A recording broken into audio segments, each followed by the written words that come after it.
So we're off to quote on a couple of jobs. I just want to run through what I do when quoting new customers, and this is both of them are just cutting grass, and as you probably know from my work ethics, 90% of my work is grass related, then it's hedge work and the odd bit of gardening, but not a lot. So if you're new to this and you're out and you're bidding on jobs, this might be helpful information that you might need to use when seeing a customer. So the first thing I do is, obviously you've had contact either on the phone or a text message or something, so I get the postcode and then I go on Google Earth and I have a look at the garden from above and that gives you a pretty good idea of size of garden and area, location, etc. Having looked at that, I've now got some idea of what I'm going to, and I find that works pretty good for me. When there with the customer, and the thing that, and I made this mistake so many times, there's a couple of really good crucial questions that you need to establish answers from the customer, and the first one is, what do you do with your grass waste? And in the UK, for those of you that are not in the UK, we have, or certainly here in Kent, we have waste disposal bins provided by the council, and they're collected a bit like the dustmen, or the dust cart as you might call it. So if they have one of those, that's great. If they don't have one of those, and plenty of mine don't, but they're bigger gardens, and so they have an area where they will compost it. But you need to establish that, because there are some people that will expect you to take the grass away, and that's something that I won't do. Secondly, and another big question, is frequency of cut. Don't make the mistake of quoting before you establish that, as well as the grass waste, because if you turn around and you say that's £30 a cut, and they go that's great, and then you have to then talk to them about where the grass is going to go, and they then turn around and tell you they want it cut every 3 weeks or 4 weeks, and you know that's going to be a nightmare cut.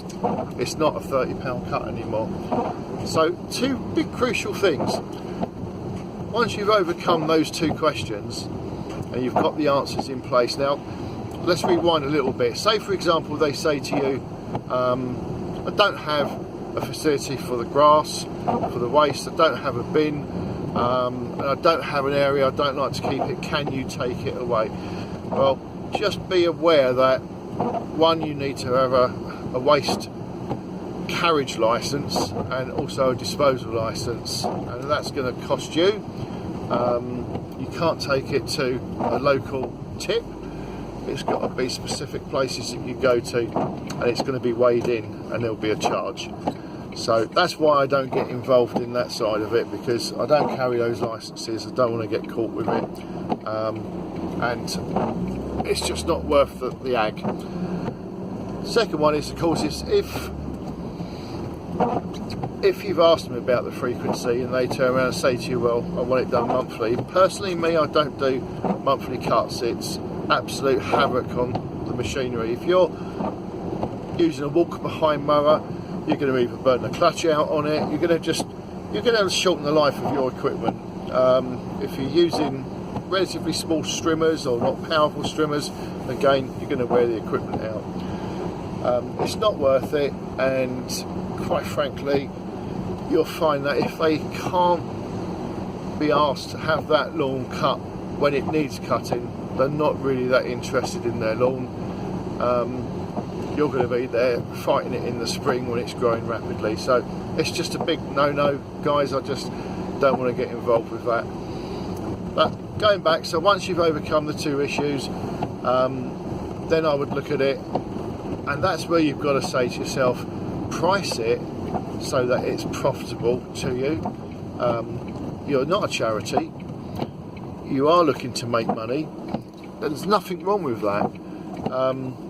Some customers really do think sometimes that if you're just going out cutting a few lawns, they don't take you quite seriously, and they might perceive you just to be topping up an income. This is a second income, or you're semi-retired, or this pays for a few holidays a year for you, and all these conceptions that they have, and they sometimes just don't understand that you are running a full-time, fully fledged business.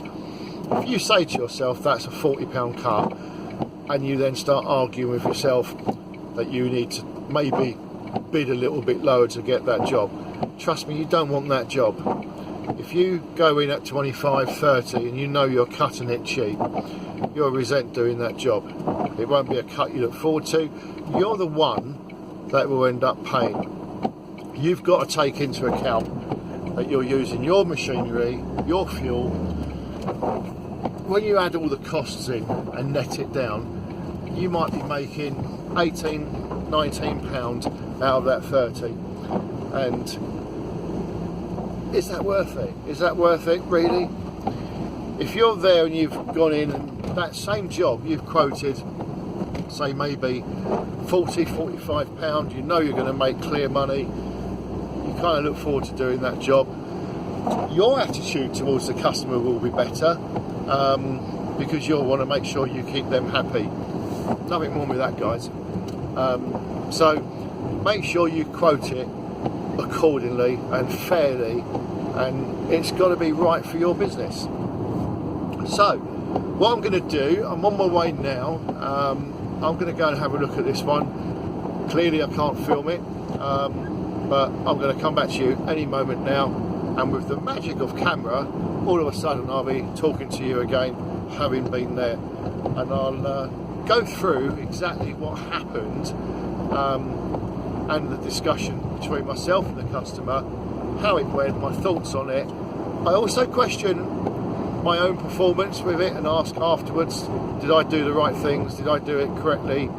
Did I do it professionally? And have I made sure that I've looked after all those needs that I've just covered with you?